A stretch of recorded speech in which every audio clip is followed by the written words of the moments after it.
Hi, everyone.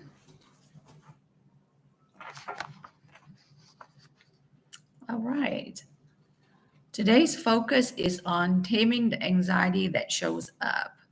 So, waiting for people to log in at 8 o'clock Central Standard Time. Okay. Welcome. All right. I see Cheryl.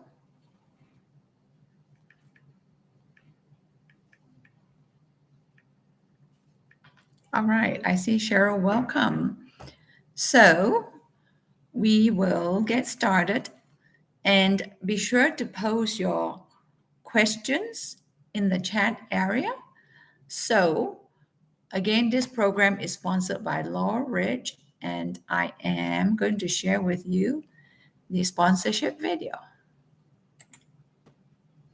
This YouTube live stream is sponsored by Laurel Ridge Treatment Center. Laurel Ridge Behavioral Health Program offers compassionate care for every stage of life. It provides personalized treatment for all populations. Their interest is to help you into your journey to wellness. There are services for children, adolescents, adults, military dependents, active duty service members, veterans, and first responders. They offer inpatient services, outpatient services, substance abuse treatment, and residential treatment. Call 210-491-3591 for no-cost assessment. Laurel Ridge is open 24 hours a day, 7 days a week. Their mission is to save lives, heal families, and create hope.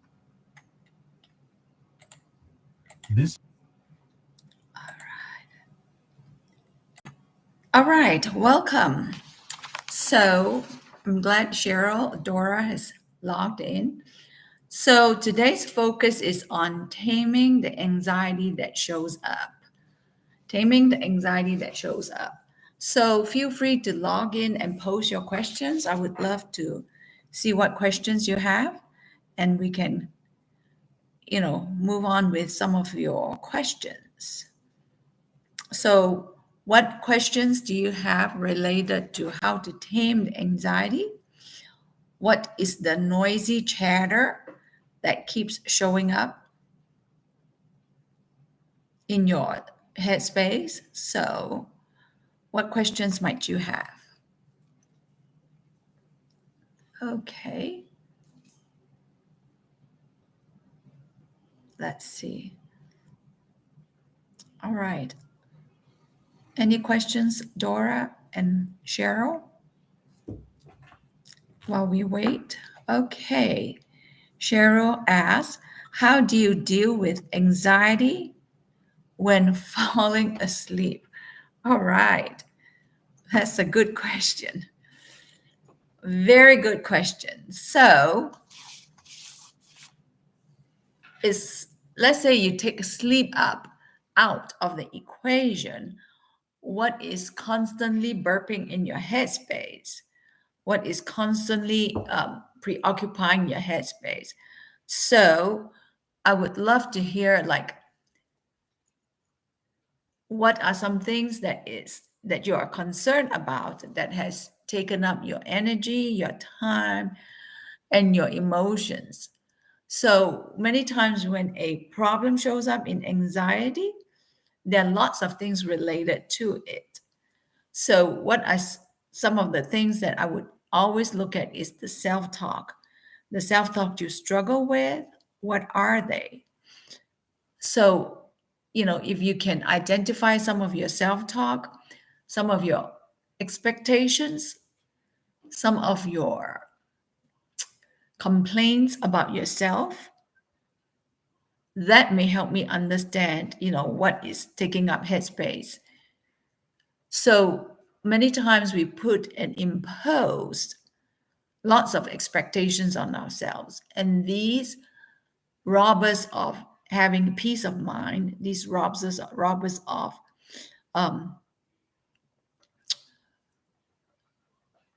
having a clarity. So we look at life through very muddled lenses.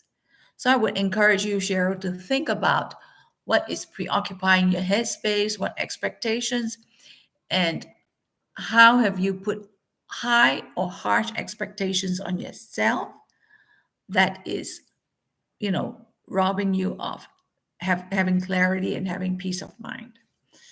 Okay, Dora goes, how is anxiety different from stress? That's an excellent question. So, anxiety and stress, does anxiety cause us to have stress, or does stress cause us to have anxiety? So, I would like for you to look at it from in a cyclical perspective. So, whatever it is, always look at the multiple factors that causes you to be stressful. And again, we have this habitual historical habit of putting too much on our plate, not fulfilling things well, and then we beat ourselves up for not being true to ourselves. So I don't know if that's your level of stress or is even related to the stress you are talking about. So when we keep um, imposing too many standards on ourselves and we don't meet those standards, it causes to feel like we are lagging, we are not meeting expectations, and we feel horrible about how we have disappointed the people we care about. So it's important for you to think about what you continuously put on your plate, whether it's reasonable or whether it's your habit to please other people that causes you an inordinate amount of stress, which then causes you to be anxious, and you work from a very anxious and hurried space. So, like the faster you pedal, the more anxious you get. So, it's a self defeating cycle. So, think about how you want to slow down that pedaling, slow down your self talk, your self expectations of always meeting other people's needs. Okay, if Dora, feel free to put like what specific stress or what specific anxiety that shows up. So welcome, Lindsay. So feel free to pose your question. So Joe has a question, which is, what is the best way to help children deal with anxiety?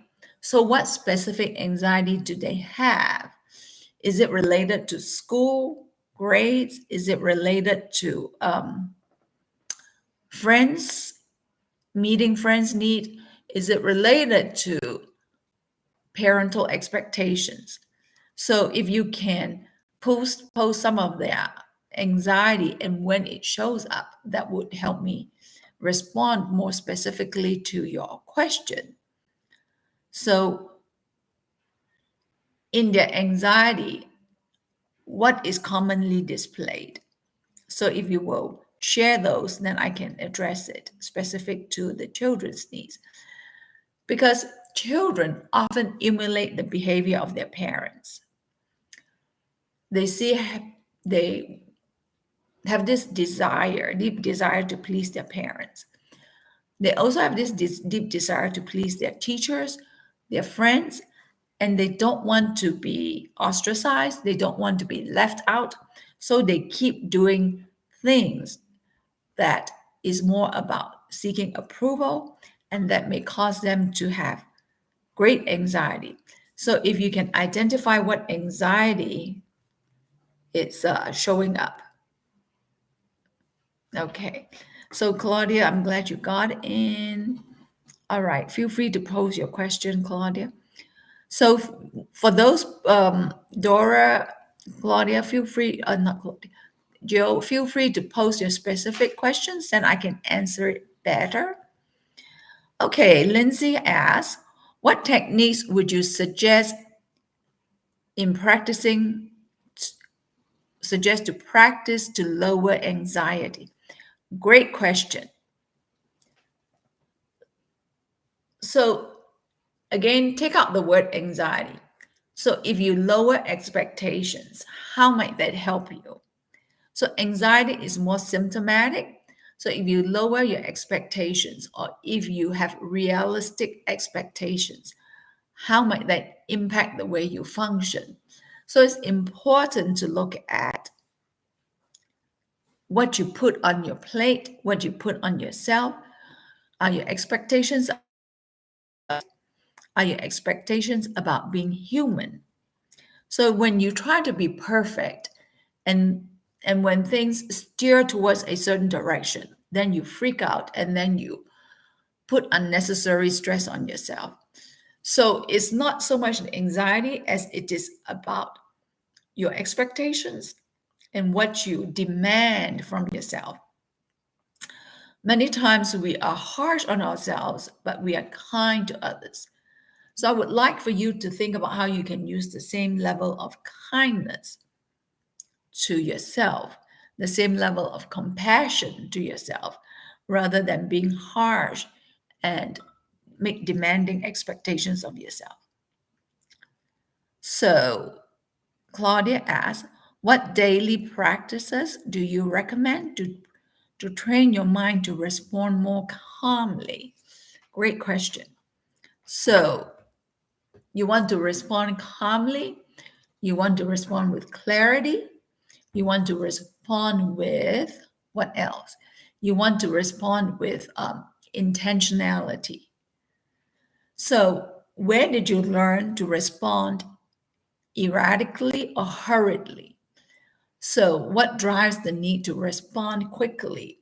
Is it due to your need to get approval from friends or due to the need to keep them happy?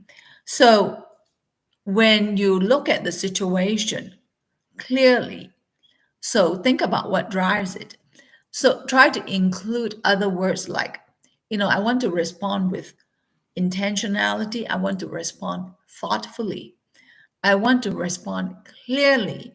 I want to respond um, in self honoring ways. So include these traits in the way you function, in the way you relate to other people.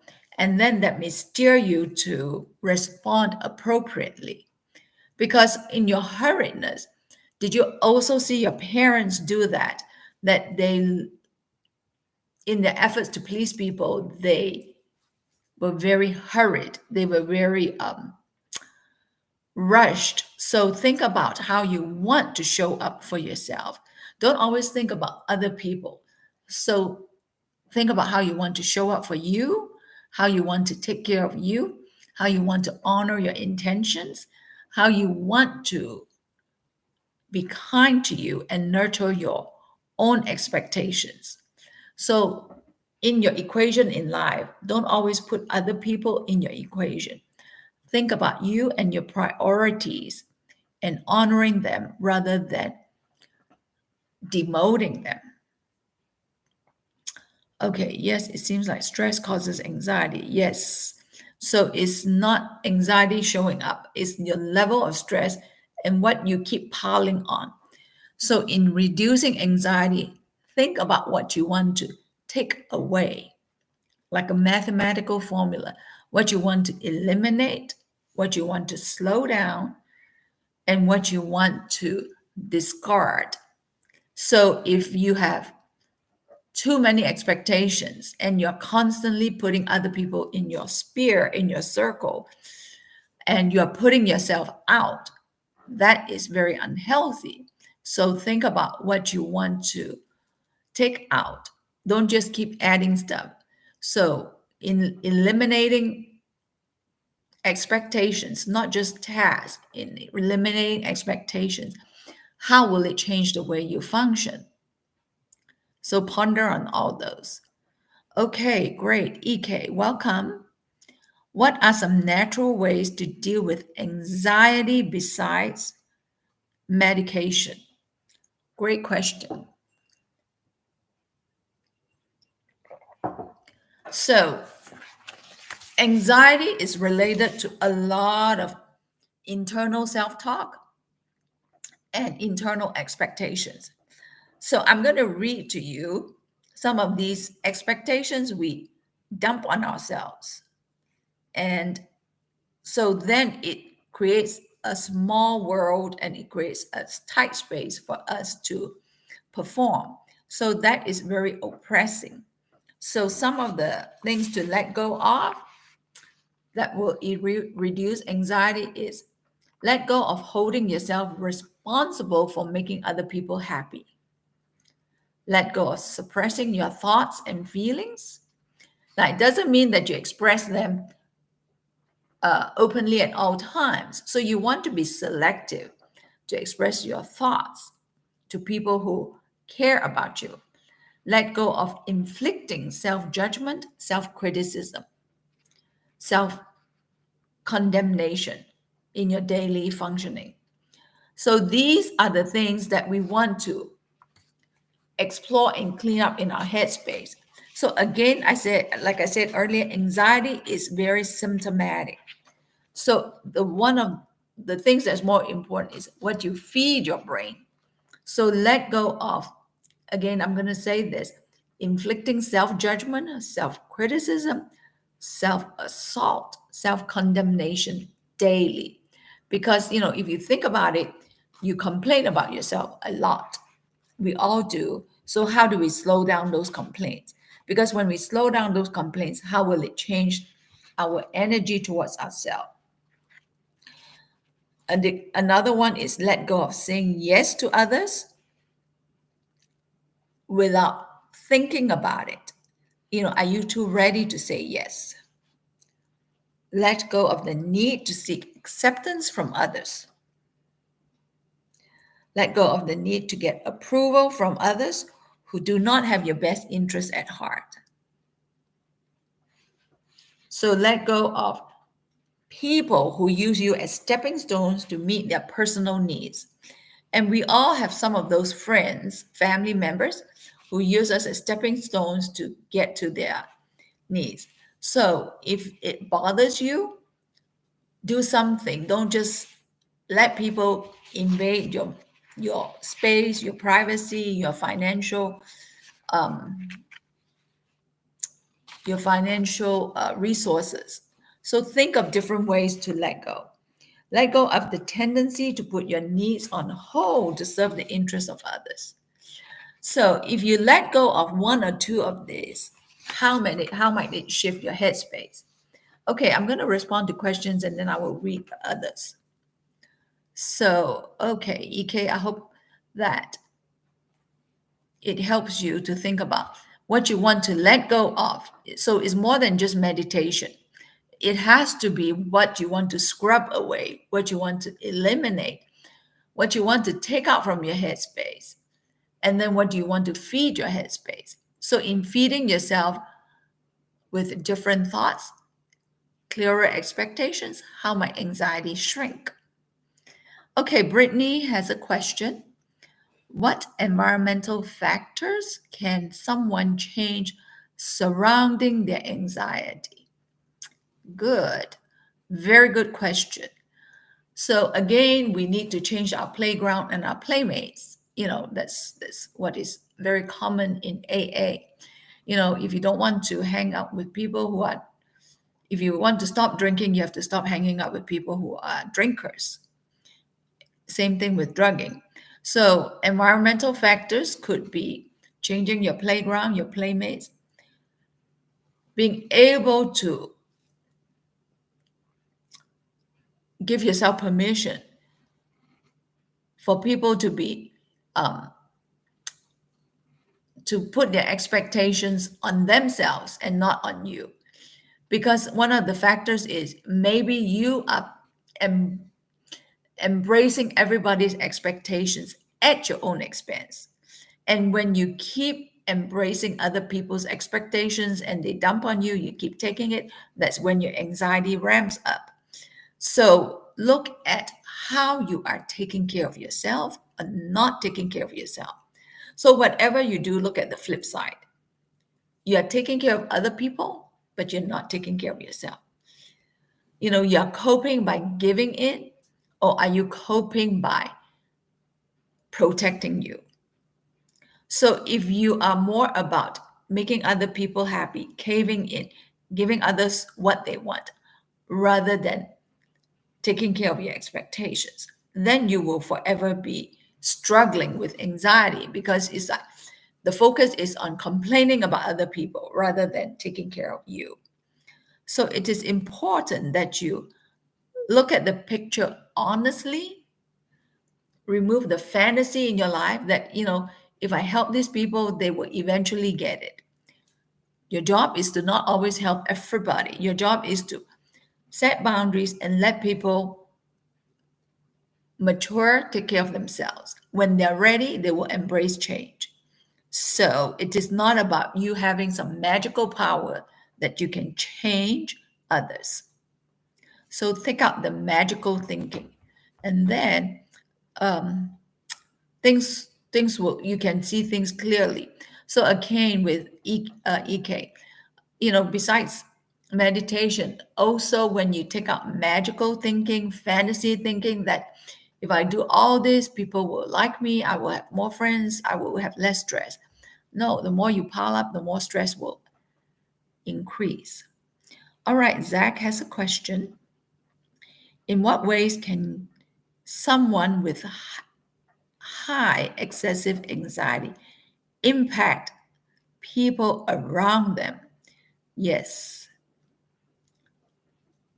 So when somebody has elevated anxiety, do you also have transparent skin where your anxiety also ramps up, just like theirs? Because when we don't protect ourselves and our skin is permeable and we let things come into our space and we absorb it, then we are setting ourselves up. So it is important to think, okay, when you are so permeable, it's like you get infected easily. What is driving your behavior? So the goal is not to blame other people.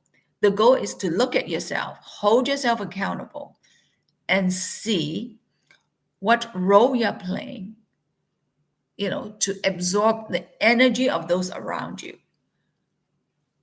And is it necessary that you absorb other people's energy? So, what energy do you want to have in your headspace, in your emotional space? So, don't let the tail wag the dog. Let the dog wag the tail. When you let the tail wag the dog, it means that you also always let other people invade you and then you become a complainer. So, shift the energy. How each day, what is the energy you want to bring into your space? If you find yourself leaning negatively towards being anxious, being fearful, being timid, then you have to you pair it with expectations. And it's important to look at what you want to introduce, which was what I said last week. You want to introduce courage, clarity, intentionality. So, how would that shift? So, with anxiety, it's not about just meditation, not about just, you know, changing your faulty, behavior. You have to change your internal software and look at what scripts you want to delete and what scripts you want to introduce. Okay, Julie asked, what are some pros and cons to taking medication for anxiety? All right, great question. So remember, medication is very temporary. If you take it, what has happened to the anxiety? It probably didn't dissipate, poof away. It's there. It's probably just sitting there in the suppressed, you know, in a stagnant mode. So if you take medication, it's important to deal with the issues, look at it, go for counseling, address your issues with somebody who can guide you through this unraveling process. But if you just take medication and expect things to poof away and magically wake up the feeling okay, it's not going to happen. So when you stop taking medication, then those old pervasive, you know, self-doubt, self-complaining, self-condemnation will show up. So it's important that you look at your scripts and see what you keep feeding your soul, and think about how this negative talk is related to that of your family members. Look at those parallels and see what you can shift and change. So, in all things, you are responsible for your growth, you're responsible for your journey, while other people can influence it, but you make the final decision. You're not a helpless being that, you just roll over because people come and invade you. You do have a choice, but are you using it? Are you exercising it? Or are you just exercising your complaints? So be proactive. Again, don't be a tail that wags the dog. Be the dog that wags the tail. All right, let's hear other questions. And before I go to another question, I'm going to also read things you can let go of.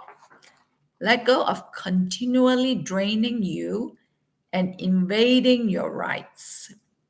Again, you may be the culprit. You may have robbed yourself of rights. You may have oppressed yourself. So take responsibility and look at how you drain yourself while people play a role. But how did you get sucked into, how did you get seduced by the pressures put on you? Okay, next one is let go of the need to prove your worth through performance. If you take up performance, how will your energy shift and what new energy will show up? Let go of masking your true feelings. Again, in being a clinician, in being a adult, in being a healthy person, it's not your job to mask your true feelings. It's your job to be transparent. It doesn't mean that you be ugly about it. It means that you say things that um, that reflects your truth. And if you struggle with saying something, write it out.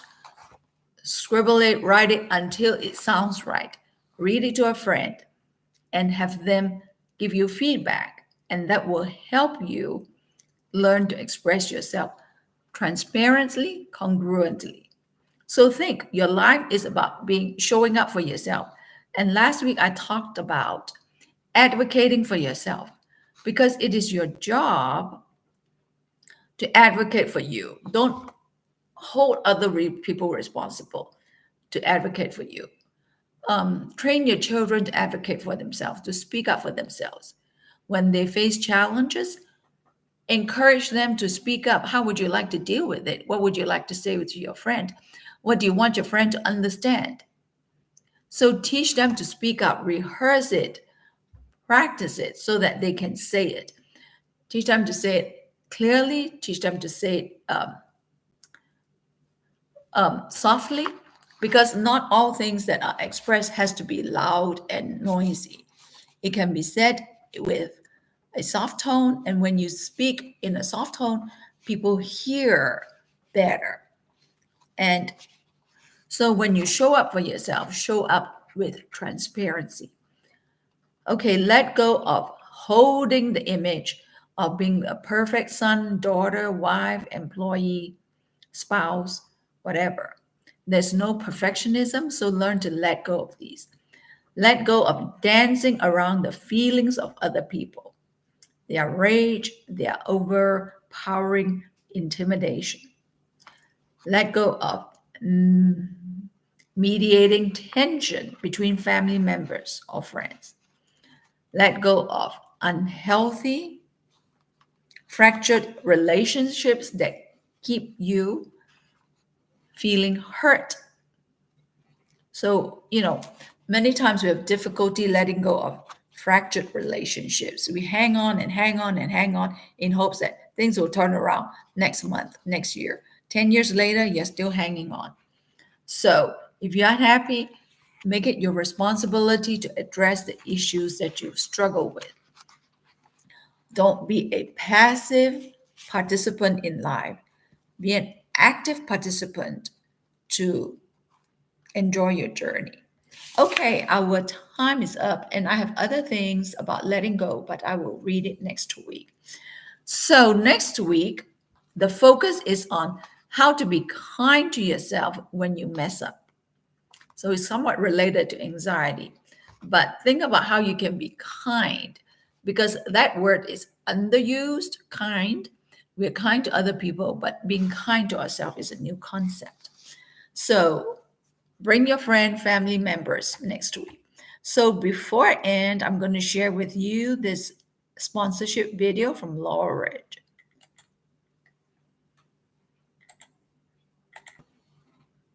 This YouTube live stream is sponsored by Laurel Ridge Treatment Center. Laurel Ridge Behavioral Health Program offers compassionate care for every stage of life. It provides personalized treatment for all populations. Their interest is to help you into your journey to wellness. There are services for children, adolescents, adults, military dependents, active duty service members, veterans, and first responders. They offer inpatient services, outpatient services, substance abuse treatment, and residential treatment. Call 210 491 3591 for no cost assessment. Laurel Ridge is open 24 hours a day, 7 days a week. Their mission is to save lives, heal families, and create hope. All right. Okay. Thank you for attending today's session. I appreciate your questions. Claudia, thanks. Have a happy 4th. Yes, thank you for the lovely greeting. And again, next week, bring your question how to be kind to yourself when you mess up. So bring a thought as to how you were kind and how you can continue to be kind. Have a wonderful weekend. Happy 4th, everyone. Bye.